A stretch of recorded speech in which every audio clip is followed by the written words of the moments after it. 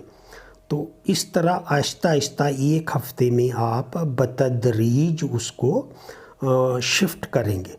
فوری طور پہ جو آپ اس کو قدرتی دودھ سے دوسرے دودھ پہ شفٹ کریں گے تو اس سے مسائل ہو سکتے ہیں۔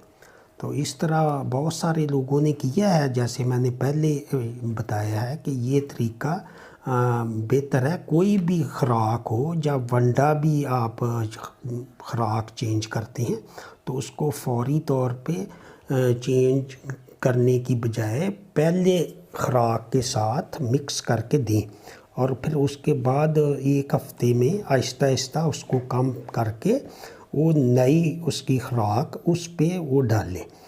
اس سے وہ سارا سسٹم جو اندر اوجڑی کا ہے وہ جب ایک دم آپ چینج کرتے ہیں تو اس سے کافی سسٹم میں خرابیاں پیدا ہوتی ہیں۔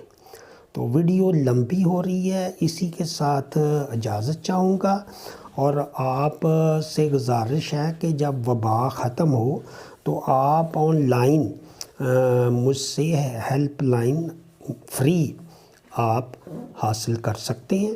اس میں آپ کی ہر طرح سے مدد کی جائے گی تاکہ آپ کا نقصان نہ ہو۔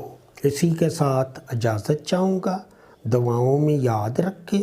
خدا حافظ۔